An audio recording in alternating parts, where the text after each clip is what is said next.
En una noche de tormenta, nació una idea que cambiaría la literatura para siempre, pero detrás del monstruo había una mente brillante y un corazón atormentado. Amor, pérdida, rebeldía e imaginación se mezclaron en la vida de una joven que desafió a su tiempo. La vida de Mary Godwin, llamada más adelante Mary Shelley, estuvo marcada por la pérdida desde su nacimiento. El 30 de agosto de 1797, nunca conoció a su madre Mary Wollstonecraft, que murió a las pocas semanas de dar a luz, y cuando tenía 4 años, su padre se casó de nuevo, con Mary Jane Clairmont, una mujer a la que la pequeña detestaba, y a quien siempre culpó de haberle apartado de su padre.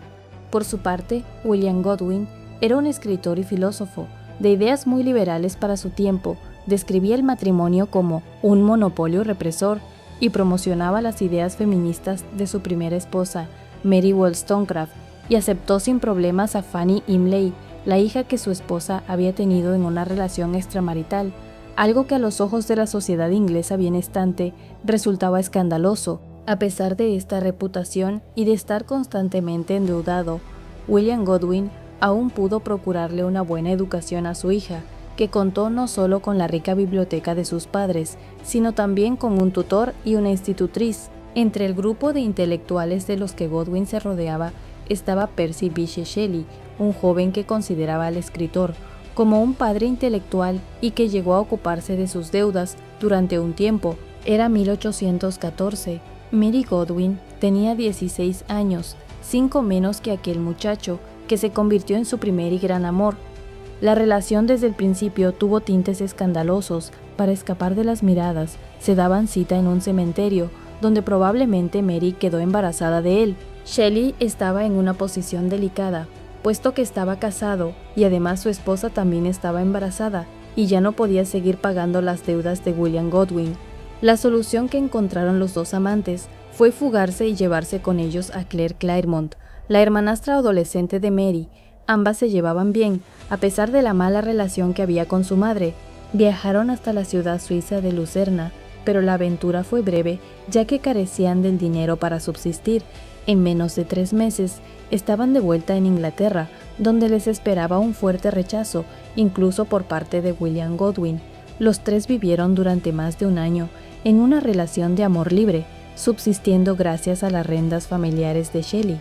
En ese tiempo, Mary sufrió un duro golpe, que se repetiría varias veces a lo largo de su vida: la muerte de su hija, nacida de forma prematura, que la sumergió en una profunda depresión.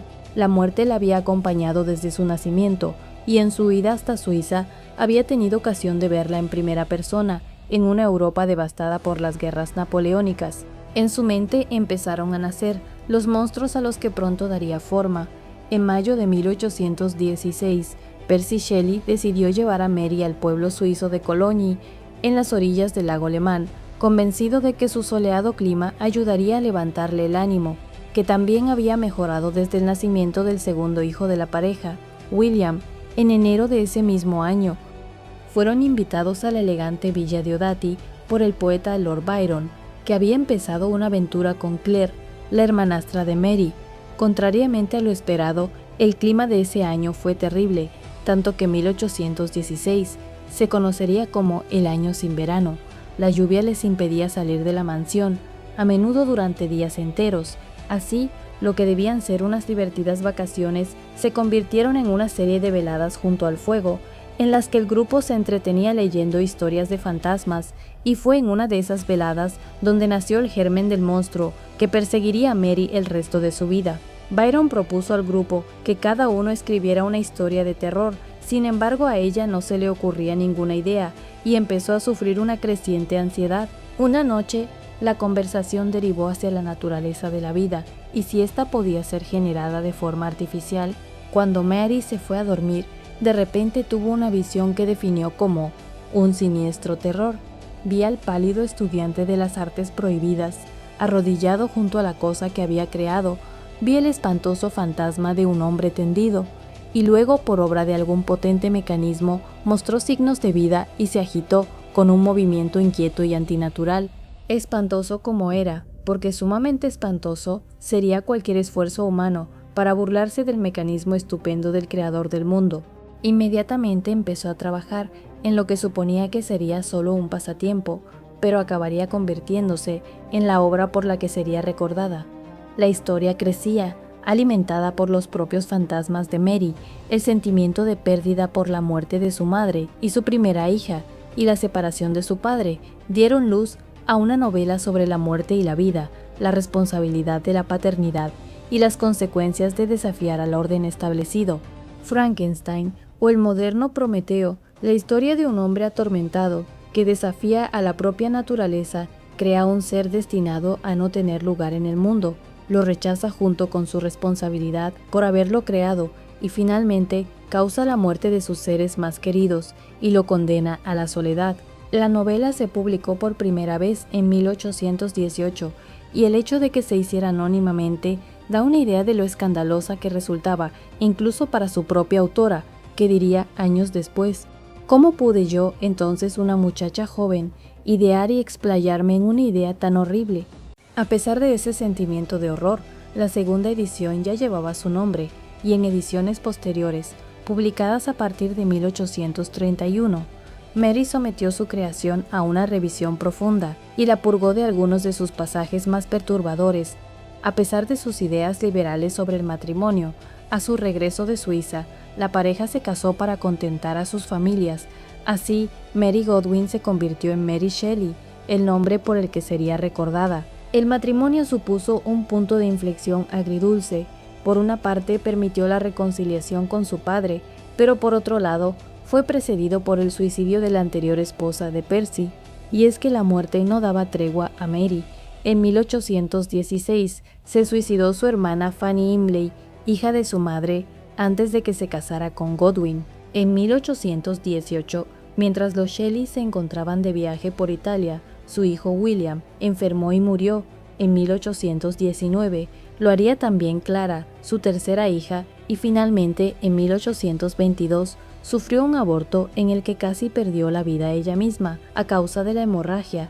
El golpe final llegaría ese mismo año, cuando Percy desapareció durante una excursión en velero. 3 días después, su cuerpo apareció en una playa de la Toscana. Esa serie de desgracias la sumieron en una profunda depresión, de la que ya nunca se recuperaría del todo. Abandonó Italia, el país que le había arrebatado a su marido y a 2 de sus hijos, y regresó a Inglaterra en compañía de su cuarto hijo, Percy Florence Shelley, el único que llegaría a la vejez. Desde entonces, se ganaría la vida con la escritura, pero su situación era precaria, ya que no solo tenía que ocuparse de ella y de su hijo, sino que también ayudaba a su padre a enfrentar sus deudas. La muerte de William Godwin en 1844 aligeró su carga económica y les proporcionó una modesta herencia. Sin embargo, desde hacía unos años, Mary sufría síntomas cada vez más frecuentes de lo que su médico sospechaba, que era un tumor cerebral. Cuando su hijo Percy Florence se casó, ella se retiró a vivir con él y su esposa hasta el 1 de febrero de 1851, fecha en la que finalmente también a ella la alcanzó la muerte, que la había perseguido siempre. Durante los años que vivió en Inglaterra, Mary Shelley había escrito todo tipo de obras: novela histórica, diarios de viaje, bibliografías, historias cortas de géneros variados y ensayos. Al mismo tiempo se dedicó a traducir y editar obras de otros autores, como Lord Byron, y a promocionar las que había escrito su marido, con más éxito del que él mismo había tenido en vida, e irónicamente disminuyendo el suyo propio como resultado. Aunque en vida fue una escritora conocida, tras su muerte solo uno de sus libros permanecería en la memoria colectiva: Frankenstein, la historia en la que había volcado sus propios monstruos en ese verano lluvioso de 1816.